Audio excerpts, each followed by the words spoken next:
सभी साथियों को हमारे YouTube चैनल में बहुत बहुत स्वागत है। साथियों, छात्रों के जो प्रदर्शन हो रहे हैं जगह जगह पे, दिल्ली में छात्रों के ऊपर काफ़ी लाठीचार्ज हुआ, क्योंकि जो दिल्ली जंतर मंतर पर जो धरना चल रहा था छात्रों का, जो पेपर लीक के मामले को लेकर के धर्मेंद्र प्रधान जी जो हैं, उन्हें इस्तीफा की मांग थी। इसमें जो है काफ़ी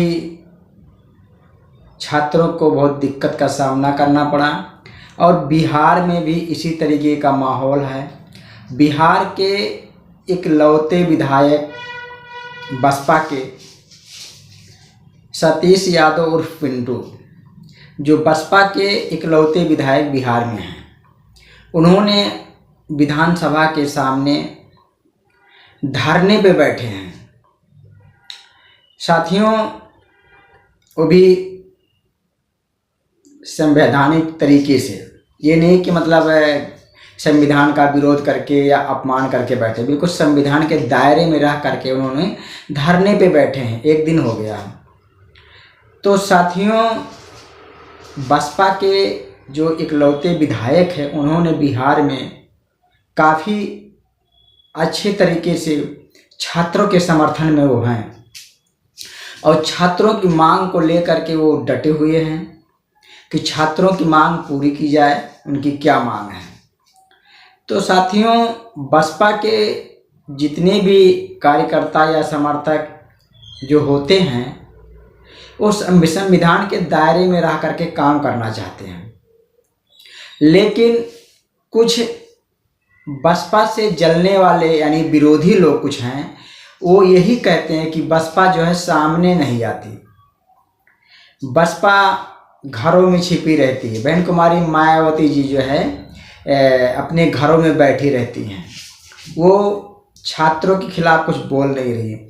जबकि बहन जी ने 20 तारीख को ही शाम को अपना मैसेज किया लोगों, मतलब ट्विटर पे, कि मैं छात्रों के समर्थन में हूँ और छात्रों के मतलब जो उनकी मांग है, उनकी बात है, उसको जो है केंद्र सरकार को बड़ी गंभीरता पूर्वक से उसको सुनना चाहिए, वो क्या कह रहे हैं।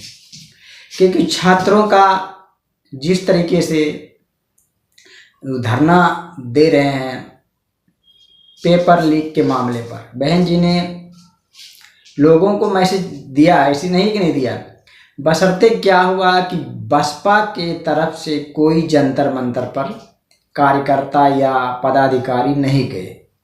तो इससे जो विरोधी पार्टियां या जो बसपा से जलने वाले लोग हैं, वो काफ़ी जलन उनके अंदर मतलब पैदा हो गई है कि बसपा तो केवल वोट लेने के लिए ही बैठी है और बसपा जो है किसी दलित या पिछड़े की आवाज़ नहीं उठाती।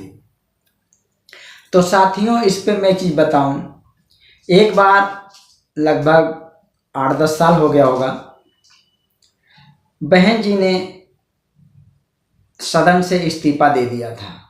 क्यों दिया था? बहन जी ने कहा, जब मैं अपने दलित भाई यानी अपने समाज की आवाज़ में नहीं उठा सकती तो हमारे कुछ सदन में रहने का कोई अधिकार नहीं है। तो बहन जी ने उस सदन से जो है इस्तीफा दे दिया।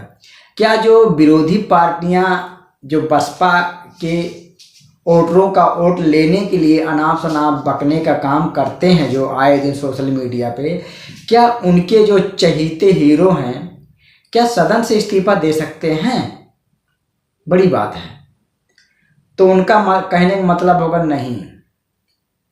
तो साथियों, ये मैं ऐसा क्यों कह रहा हूँ, क्योंकि जो जंतर मंतर का जो प्रदर्शन था, इस प्रदर्शन को लेकर के काफ़ी लोग जो है बहन जी को ऊपर जो है टिप्पणियाँ कर रहे हैं।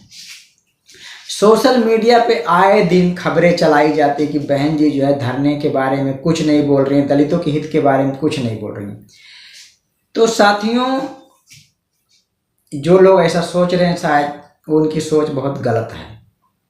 बसपा है संविधान के दायरे में रह के काम करती, कोई भी काम वो गलत तरीके या संविधान का विरोध करके काम नहीं करती है। और जंतर मंतर पे जो लोग गए थे केवल वो अपनी पार्टी को चमकाने के लिए ही गए थे, क्योंकि